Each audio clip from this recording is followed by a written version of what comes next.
In the quiet town of Cedarbrook, the little white church on Maple Street had seen better days. The paint peeled, the pews creaked, and the choir sang to half-empty rows on Sundays. But that changed the day Reverend Samuel arrived. He wasn't young, but he had a light in his eyes, the kind that made you believe again. His sermons weren't about punishment or fear. They were about love, forgiveness, and second chances. People came from miles away to hear him speak. He'd greet everyone at the door, shaking hands, remembering names, always with that calm, steady smile. "You're not just welcome here," he'd say. "You're home." In a few short months, the church was full again, laughter, music, and the sound of children running in the aisles after service. One Sunday, after the sermon, he helped an elderly woman fix her wheelchair ramp. Another day, he sat by a hospital bed, praying with a dying man until the end. Everyone adored him, even those who hadn't set foot in a church for years. To many, Reverend Samuel was a miracle, but miracles often draw curiosity, and sometimes suspicion.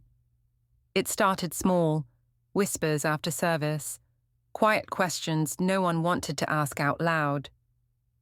Where did he come from? What seminary did he attend? Why doesn't he ever talk about his past?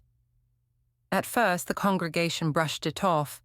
"He's humble," they said. "Not everyone needs to brag." But then, one afternoon, the town librarian, Mrs. Carter, found something strange. While organizing old newspaper archives, she stumbled upon a headline from 10 years earlier.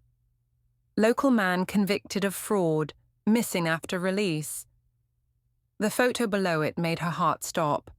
It was Samuel, younger, thinner, but unmistakably him. Her hands trembled as she read the article. It described how he'd once been a financial advisor, accused of embezzling charity funds, and then he vanished. The next morning, the whispers became shouts. At the diner, people gathered around the paper. "It's him," one said. "That preacher's a fake." By Sunday, the church that once overflowed with joy was packed with tension instead. Reverend Samuel stepped onto the pulpit, looking over faces that no longer smiled back.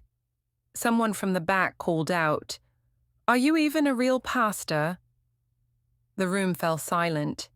Even the air seemed to hold its breath. He didn't flinch. He just nodded slowly and said, "No." "I'm not." A gasp rippled through the crowd.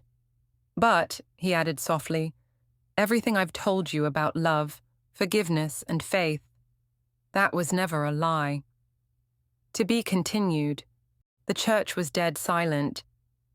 Mrs. Carter clutched the newspaper in her lap, unable to look up. Reverend Samuel took a deep breath, his voice trembling just enough to sound human. "10 years ago," he began, "I worked for a charity. I thought I was doing God's work, but greed crept in. I made mistakes. I took what wasn't mine." Gasps echoed through the pews. Someone muttered, "So it's true." He nodded. "It is. I served 3 years in prison. When I got out, I had nothing. No family, no purpose." He looked out at the crowd, the same people who once cheered him every Sunday. "I wandered from town to town until I ended up here, outside this broken church. I told myself if I can rebuild this place, maybe I can rebuild myself. So yes, I wasn't ordained. I wasn't chosen by any church council, but I was chosen by the guilt I carried." For a moment, no one spoke. Then an older man stood up from the back row, Mr. Howard, who had lost his wife last year. "You sat with me every night for a week," he said. "You prayed for me when I didn't believe in prayer." He paused. "You may not have been a real pastor, but you sure acted like one." A murmur spread through the church, softer now, less angry, more uncertain, more human. Mrs. Carter stood up next. "You lied to us," she said firmly, "but you also helped us heal." "Both can be true," Samuel's eyes filled with tears. "I never meant to deceive you," he whispered. "I only wanted to do one good thing, before my time was done." The crowd was quiet again, but the hostility was gone. Then, slowly, someone began to clap. Then another, until the whole room filled with gentle applause, not of approval, but of forgiveness. Samuel bowed his head, tears falling freely now. "I don't deserve your mercy," he said softly. Mr. Howard replied, "None of us do." "That's what makes it mercy."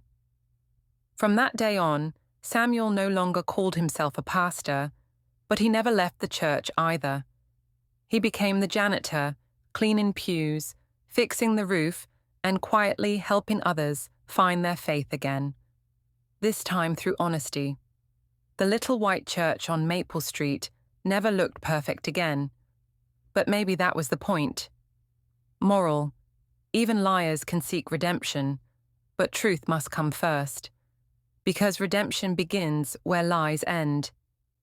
Thank you for listening to The Fake Pastor.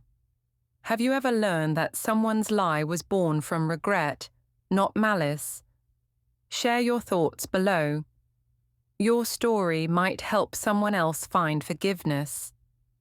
Subscribe for more emotional, true-to-life stories about truth, compassion, and the power of second chances. Until next time, remember, forgiveness doesn't erase the past, but it gives the future a place to begin.